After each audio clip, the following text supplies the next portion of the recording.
Welcome back to my channel. आज हम discuss करेंगे यूपी बीएड एंट्रेंस एग्जाम 2023 का प्रैक्टिस सेट नंबर 5। ये इस प्रैक्टिस सेट का सेकंड पार्ट है। इसका फर्स्ट पार्ट चैनल पर पहले ही अवेलेबल है। अगर आपने वो वीडियो ना देखी हो तो उसके लिंक डिस्क्रिप्शन बॉक्स में मौजूद है, आप वहाँ से चेकआउट कर सकते हैं। तो चलिए टाइम ना वेस्ट करते हुए शुरू करते हैं। क्वेश्चन नंबर 77 से लेकर 81 तक जितने भी क्वेश्चन दिए गए हैं वो डायरेक्ट इनडायरेक्ट स्पीच पर बेस्ड हैं। तो देखते हैं क्वेश्चन नंबर 77। क्वेश्चन नंबर 77 दिया गया है, Mohan said I want to visit my friends this weekend. तो आप देख सकते हैं जो हमारी रिपोर्टिंग वर्ब दी गई है वो पास्ट टेंस में दी गई है, और जो हमारी रिपोर्टेड स्पीच दी गई है उसमें जो सेंटेंस दिया गया है वो कौन से टाइप ऑफ सेंटेंस है, यानी असर्टिव है या फिर इंट्रोगेटिव है या एक्सक्लेमेटरी है या ऑप्टेटिव या फिर इम्परेटिव। तो आप देख सकते हैं सेंटेंस जो हमारा शुरू हो रहा है वो सब्जेक्ट से शुरू हो रहा है, इसका मतलब सेंटेंस हमारा असर्टिव है। असर्टिव में क्या होता है, कंजक्शन दैट लगता है, यानी असर्टिव सेंटेंस है तो उसमें हम क्या लगाएंगे, कंजक्शन दैट लगाएंगे। यानी इस सेंटेंस को हम कुछ इस तरह से बनाएंगे, यानी सबसे पहले हम लिखेंगे मोहन, फिर सेड है तो हम सेड रहने देंगे। अब इन्वर्टर कॉमा हटाएंगे तो कंजक्शन लगाएंगे दैट। उसके बाद हम क्या लिखेंगे, सब्जेक्ट लिखेंगे। सब्जेक्ट हमारा क्या लिखा है, आई। आई कौन से पर्सन का प्रोनाउन है, फर्स्ट पर्सन का प्रोनाउन है। फर्स्ट पर्सन का एक कौन सा केस है, सब्जेक्टिव केस है। किसके अकॉर्डिंग चेंज होता है, सब्जेक्ट के अकॉर्डिंग चेंज होता है। यानी अगर सेंटेंस में आपको कहीं पर भी आई, माई, मी, वी, आर, अस दिखाई दे तो आप समझ लीजिए फर्स्ट पर्सन के प्रोनाउन है, और इनका जो चेंज होगा वो रिपोर्टिंग वर्ब के सब्जेक्ट के अकॉर्डिंग होगा। तो यहाँ पर आपको आई लिखा दिखाई दे रहा है और यहाँ पर रिपोर्टिंग वर्ब का सब्जेक्ट क्या लिखा है, मोहन लिखा है। इसलिए मोहन के अकॉर्डिंग हम कौन सा प्रोनाउन यूज़ करेंगे, ही यूज़ करेंगे। तो यहाँ पर हो जाएगा ही। नेक्स्ट देखते हैं, ये हमारी वर्ब दी गई है। वर्ब क्या दी गई है, वांट दी गई है। वांट वर्ब की कौन सी फॉर्म है, first form. First form change हो जाती है सेकेंड फॉर्म में, इसलिए यहाँ पर हो जाएगा वांटेड। अब देखिए क्या लिखा है, टू विजिट है, टू विजिट लिखा जाएगा, टू विजिट। अब ये क्या लिखा है, माई लिखा है ना। माई कौन से पर्सन का प्रोनाउन है, फर्स्ट पर्सन का प्रोनाउन है। कौन सा केस है, पॉजिटिव केस है। किसके अकॉर्डिंग चेंज होगा, चेंज होगा सब्जेक्ट के अकॉर्डिंग। सब्जेक्ट हमारा क्या लिखा है, मोहन लिखा है। मोहन के लिए हमने प्रोनाउन क्या लिया है, ही लिखा है, ही लिया है ना। तो अगर हमारा माई हमारा पॉजिटिव केस है तो हमें ही का पॉजिटिव केस लेना पड़ेगा, यानी ही का पॉजिटिव केस लिखना पड़ेगा। ही का पॉजिटिव केस क्या होता है, ही का पॉजिटिव केस होता है हिज फ्रेंड्स, दिस बदल जाता है दैट में, और वीकेंड का वीकेंड रहेगा। यानी जो सेंटेंस हमारा इस तरह से लिखा होगा, Mohan said that he wanted to visit his friends that weekend, वो सेंटेंस हमारा सही होगा। ध्यान रखिए यहाँ पर आई की जगह ही होना चाहिए, वांट की जगह वांटेड होना चाहिए, और दिस की जगह पर दैट होना चाहिए। तो चलिए चेक करते हैं अपने हम ऑप्शंस में। पहला देखिए लिखा है Mohan said that he wants, तो यहाँ पर ये रॉन्ग हो गया। क्यों रॉन्ग हो गया, क्यों रॉन्ग हो गया, क्योंकि यहाँ पर क्या लिखा, वांट्स लिखा है ना, जबकि क्या होना चाहिए, वांटेड होना चाहिए। तो इस तरह से सेंटेंस जो ए ऑप्शन हमारा है वो रॉन्ग हो गया। दूसरा देखते हैं, Mohan said that he wanted to visit his friends that weekend, ये बिल्कुल राइट है। आप देख सकते हैं लिखा है Mohan said that he wanted, want को बदल दिया वांटेड में, और दिस को बदल दिया है दैट में, है ना। तो बिल्कुल राइट ऑप्शन हमारा है, इसलिए बी वाला जो हमारा हो जाएगा वो राइट हो जाएगा। नेक्स्ट क्वेश्चन देखते हैं। क्वेश्चन नंबर आपका जो दिया गया है 78, क्वेश्चन नंबर 78 दिया गया है, he said to me have you finished reading the newspaper. तो अब आप ये बताइए जो सेंटेंस हमारा लिखा हुआ है वो किस टाइप का सेंटेंस लिखा हुआ है। आप देख सकते हैं जो सेंटेंस की हमारी स्टार्टिंग हो रही है, यानी जो हमारी रिपोर्टिंग वर्ब हमारी स्टार्ट हो रही है वो स्टार्ट हो रही है किससे, स्टार्ट हो रही है हमारी हेल्पिंग वर्ब से, और हेल्पिंग वर्ब हमारी क्या दी गई है, हैव दी गई है। लास्ट में देखिए क्वेश्चन मार्क भी लगा हुआ है। इसका मतलब ये सेंटेंस जो हमारा दिया गया है वो यस या नो टाइप इंट्रोगेटिव दिया गया है। अगर सेंटेंस हमारा यस या नो टाइप इंट्रोगेटिव है तो उस कंडीशन में सेड या सेड टू जो भी हमारा होगा वो चेंज होगा आस्क्ड में, और जो हमारा कंजक्शन लगता है वो इफ़ या वेदर लगता है। तो इसको कुछ इस तरह से बनाया जाएगा। सबसे पहले हम लोग क्या लिखेंगे, सबसे पहले हम लिखेंगे ही, फिर सेड टू को बदल देंगे आस्क्ड में, फिर मी को मी रहने देंगे। इन्वर्टर कॉमा हटाएंगे तो कंजक्शन क्या लगाएंगे, इफ़ या वेदर लगाएंगे। नंबर 1 पे हम सब्जेक्ट लिखते हैं। पहले हेल्पिंग वर्ब ये नहीं लिखेंगे बल्कि क्या लिखेंगे, सब्जेक्ट लिखेंगे। सब्जेक्ट क्या लिखा है, यू लिखा है। यू कौन से पर्सन का प्रोनाउन है, सेकंड पर्सन का। कौन सा केस है, सब्जेक्टिव केस है। किसके अकॉर्डिंग चेंज होगा, ऑब्जेक्ट के अकॉर्डिंग। ऑब्जेक्ट हमारे क्या लिखा है, मी लिखा है ना। अब ध्यान दीजिए, अगर यू हमारा सब्जेक्टिव केस है तो जिससे हम चेंज करेंगे उसको उसी केस में बदल देंगे जिस केस में रिपोर्टेड स्पीच के अंदर के प्रोनाउन रखे होते हैं। यू हमारा सब्जेक्टिव केस था, इसलिए मी का हम सब्जेक्टिव केस लिखेंगे, और मी का सब्जेक्टिव केस क्या होता है, आई होता है, इसलिए हम यहाँ पे लिखेंगे आई। हैव बदल जाता है हैड में, आई had finished, I had finished reading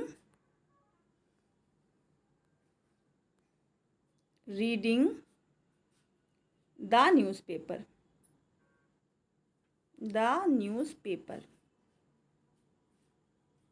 यानी जिस सेंटेंस में आपका लिखा होगा ही asked me if I had finished reading the newspaper, वो ऑप्शन हमारा क्या होगा, राइट होगा। तो चलिए देखते हैं किस में लिखा हुआ है। लिखा ही आस्क्ड मी, इफ़ हैड पहले आ गया तो ये ऐसे ही रॉन्ग हो गया, क्योंकि इफ़ के बाद क्या आना चाहिए, सब्जेक्ट आना चाहिए। इसमें देखिए क्या आया है, he asked me if I had finished reading the newspaper. Check कर लेते हैं वापस क्वेश्चन की तरफ जाकर, ताकि हमारा जो डाउट है वो क्लियर हो जाए। आप देख सकते हैं यू था, यू बदला मी में, मी का क्या हो जाएगा, आई हो जाएगा ना, आई हो जाएगा। तो देखिए सेकंड वाले में इफ़ के बाद आई लिखा है हैव बदल जाता है हैड में, तो यहाँ हैड लिखा है, फिनिश्ड की थर्ड फॉर्म फिनिश्ड होती है, बाकी कुछ चेंज ही नहीं होना था। इसका मतलब जो हमारा बी ऑप्शन है वो बिल्कुल राइट है। नेक्स्ट देखते हैं। नेक्स्ट क्वेश्चन दिया गया है, he said to me what are you doing.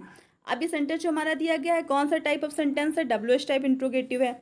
WH type interrogative कैसे बनाएंगे, सेड या सेड टू को इसी तरह से चेंज करेंगे, यानी सबसे पहले हम लिखेंगे ही और सेड टू को चेंज कर देंगे आस्क्ड में, ही आस्क्ड। मी है तो लिखेंगे मी। ध्यान रखिए जो यस या नो टाइप होता है उसमें कंजक्शन इफ़ या वेदर लगाते हैं, लेकिन जो WH टाइप होता है उसमें कोई भी कंजक्शन हम नहीं लगाते हैं, बल्कि जो क्वेश्चन वर्ड होता है उसको ही हम कंजक्शन मान लेते हैं। यानी वॉट है तो हम वॉट लिख लेंगे। लिख लिया। अब नंबर 1 पे हम सब्जेक्ट ही लिखेंगे, सब्जेक्ट यू है, यू बदलेगा ऑब्जेक्ट के अकॉर्डिंग, ऑब्जेक्ट हमारा मी लिखा है, नहीं हो जाएगा आई। अब हम क्या लिखेंगे, हेल्पिंग वर्ब लिखेंगे। हेल्पिंग वर्ब लिखी आर बदल जाएगी वॉज में, डूइंग हो जाएगा। यानी ऑप्शन हमारा होगा ही asked me what I was doing. तो आप ध्यान रखिए कोई भी कंजक्शन नहीं लगेगा। चलिए देखते हैं, he said to me, said to है तो सेड टू नहीं होगा ना, आस्क्ड हो जाएगा। दोनों में सेड टू दिया, यहीं से गलत हो गया। आप देख सकते हैं कंजक्शन भी दैट दोनों में दिए गए हैं, यानी ये हमारा रॉन्ग हो जाएंगे, क्यों, क्योंकि कोई कंजक्शन नहीं लगेगा। आगे देखते हैं सी वाला, ही asked me what he was doing. अभी ये देखना है दोनों में क्या लिखा, ये सही है, ये भी सही है, ये भी सही है, ये भी सही है। अब हमें ध्यान यहाँ पे देना है ना कि जो हमारा जो प्रोनाउन चेंज हुए हैं वो किसके अकॉर्डिंग चेंज हुए हैं। तो चलिए वापस से देखते हैं, ही आएगा कि आई आएगा। देखिए जो हमारे क्वेश्चन में यू लिखा था ना, यू कौन से पर्सन का प्रोनाउन था, सेकंड पर्सन का। किससे अकॉर्डिंग चेंज होता है, ऑब्जेक्ट के अकॉर्डिंग। ऑब्जेक्ट हमारा क्या लिखा था, मी लिखा था, इसका मतलब यहाँ पे सब्जेक्ट जो हमारा होगा वो आई होगा। तो किस ऑप्शन में आई दिया गया है, ऑप्शन नंबर डी में, इसलिए डी जो ऑप्शन होगा वो हमारा राइट होगा। Next question number 80, wish you a happy journey, Neeta said to me. देखिए सेंटेंस जो हमारा लिखा है wish you a happy journey, ये हमारा ऑप्टेटिव सेंटेंस है। इसमें विश किया जा रहा है ना, तो सेंटेंस को कुछ इस तरह से बनाया जाता है। सबसे पहले जो सब्जेक्ट होगा वो लिखेंगे, नीता है तो नीता लिखा, सेड टू को चेंज कर देंगे विश्ड में, नीता विश्ड। मी है तो लिखेंगे हम लोग मी। अब हम क्या करेंगे, इसमें कोई भी कंजक्शन नहीं लगाएंगे, कोई भी कंजक्शन नहीं लगाएंगे, बल्कि क्या करेंगे, जो हमारा विशिंग वर्ड है वो लिखेंगे। वो क्या कह रहा है, हैप्पी जर्नी कह रही है ना, Neeta wished me a happy journey, a happy journey. चलिए चेक करते हैं, Neeta wished me a happy journey किस में आ रहा है, बी वाले में आ रहा है ना। देखिए इसमें कंजक्शन लगा, इसमें कंजक्शन लगता ही नहीं। इसमें कंजक्शन तो नहीं लगा, लेकिन इसमें विश भी तो नहीं कर रहा है, इसमें विश्ड कर रहा है, लेकिन इसमें फिर से कंजक्शन लगा दिया गया, तो ये रॉन्ग हो गया है, और बी वाला ऑप्शन जो हमारा है वो राइट हो गया है। ध्यान रखिए जब भी विश कर रहे होंगे ना तो कोई कंजक्शन नहीं लगेगा।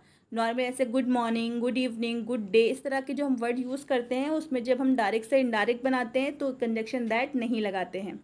Next question number 81, how smart you are she said. आप देख सकते हैं जो सेंटेंस हमारे सामने लिखा हुआ है उसमें क्या लिखा हुआ है, जो सेंटेंस में हमारा टाइप कौन सा है, एक्सक्लेमेटरी है। सेंटेंस को कुछ इस तरह से बनाया जाएगा। सबसे पहले जो हमारा सब्जेक्ट है उसको लिखेंगे, शी है तो शी लिख लेंगे, सेड को बदल देंगे एक्सक्लेम्ड में। अब क्या करेंगे, हम कंजक्शन लगाएंगे दैट।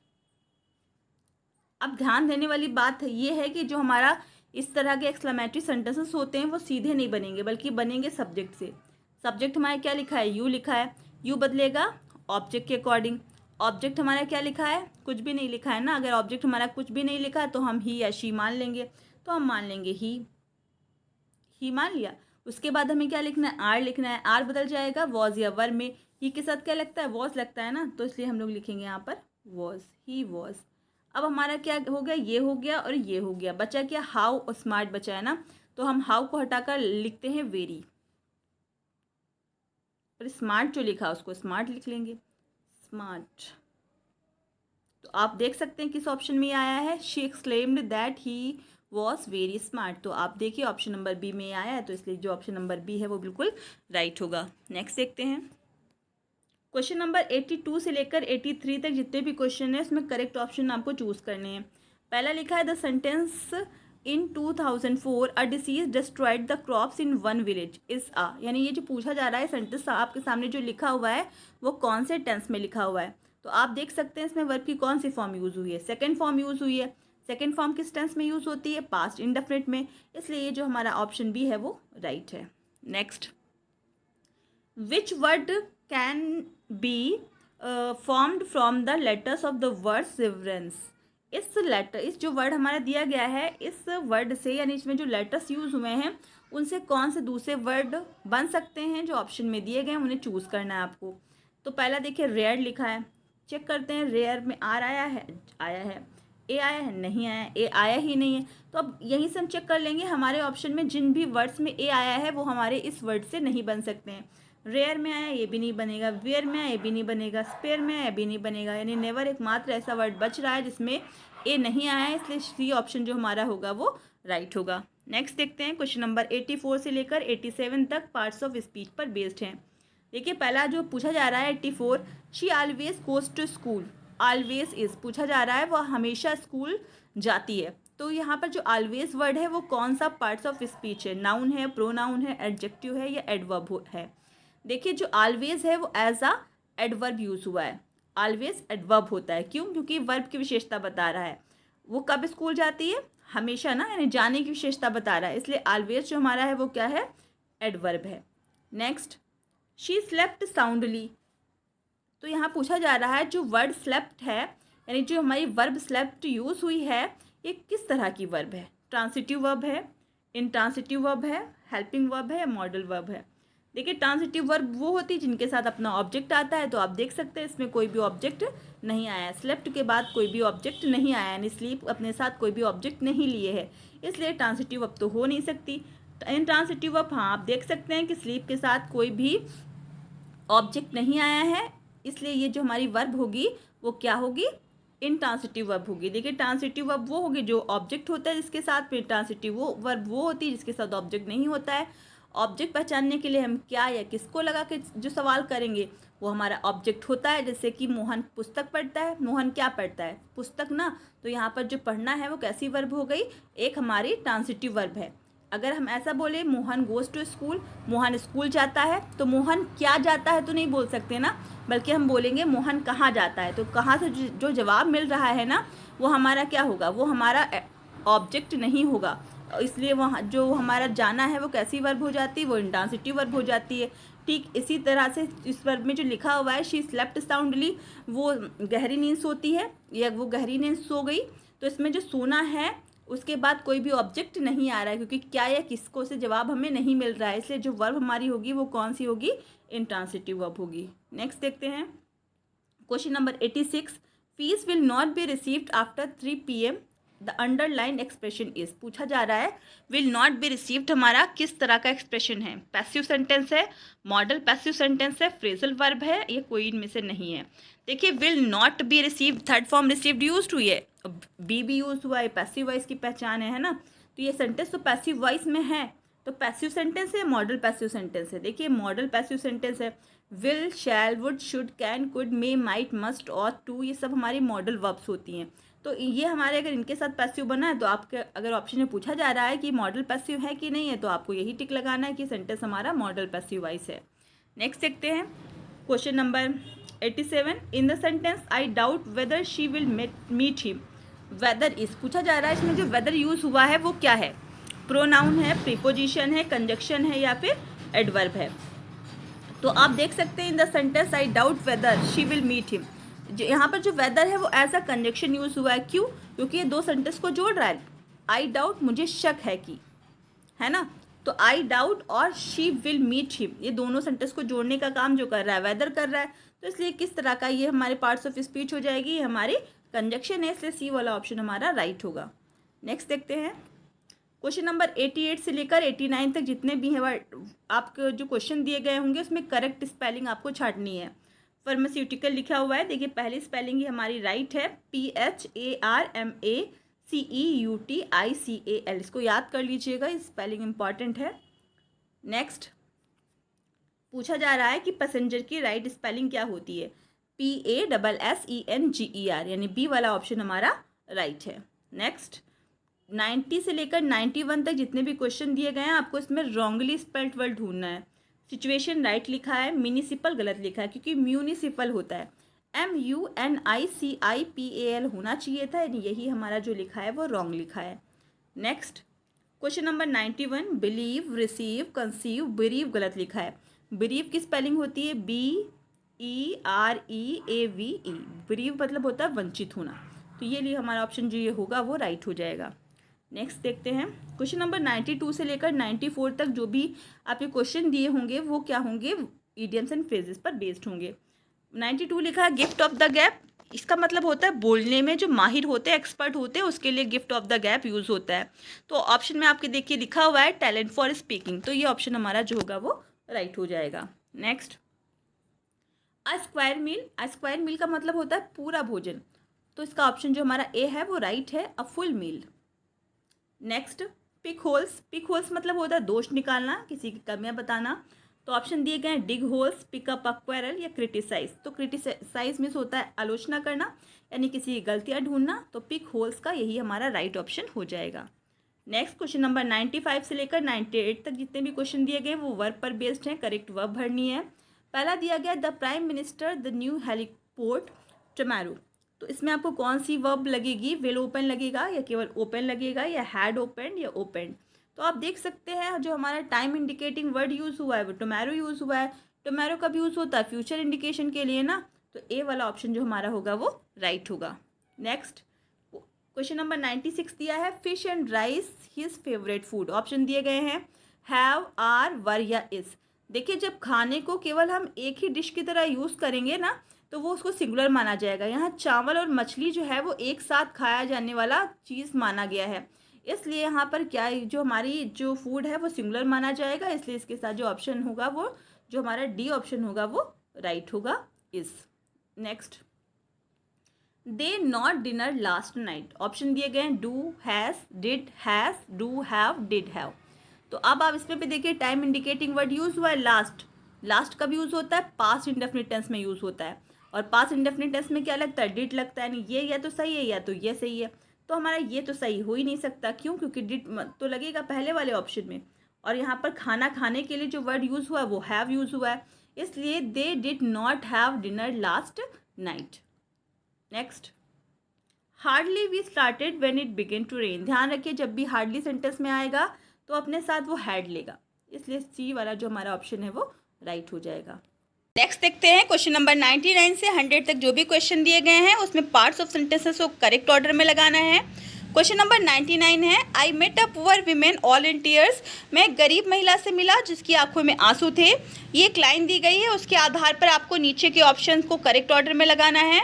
इस लाइन के बाद आना चाहिए option number R, who told me that, जिसने मुझे बताया कि, इसके बाद आएगा Q, her husband had been arrested for a डेब्ट, कि उसके पति कर्ज लेने के कारण अरेस्ट किए जा चुके हैं, और इसके बाद आएगा S, he was not able to pay, क्योंकि वो क्या थे, कर्ज चुकाने में समर्थ नहीं थे, एंड दस his 8 children must now starve, और इस तरह से अब उसके जो 8 बच्चे हैं ना वो भूखे मरेंगे, यानी हमारा जो राइट ऑर्डर होगा वो होगा आर क्यू एस पी। तो देख लेते हैं कौन से ऑप्शन में जो आर क्यू एस पी है, तो आप देख सकते हैं सी वाले ऑप्शन में हमारे आर क्यू एस पी दिया गया है, इसलिए सी ऑप्शन जो हमारा होगा वो राइट होगा।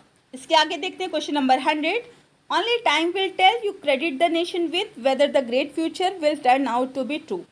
तो ये सेंटेंस कुछ इस तरह से बनेगा, ओनली टाइम विल टेल, केवल समय ही बताएगा, उसके बाद सबसे पहले लिखा जाएगा पी, पी कौन से ऑप्शन में है, ए और बी में, यानी इन दोनों में से ही कोई राइट होगा। उसके बाद हम देखते क्या होगा, ओनली टाइम विल टेल, यानी केवल समय बताएगा, वेदर द ग्रेट फ्यूचर, कि जो अच्छा भविष्य है वो, यानी पी के बाद आएगा पी के बाद आएगा आर, उसके बाद आएगा you credit the nation with will turn out to be true, यानी PRQS आएगा, इसलिए जो हमारा बी ऑप्शन है वो राइट हो जाएगा।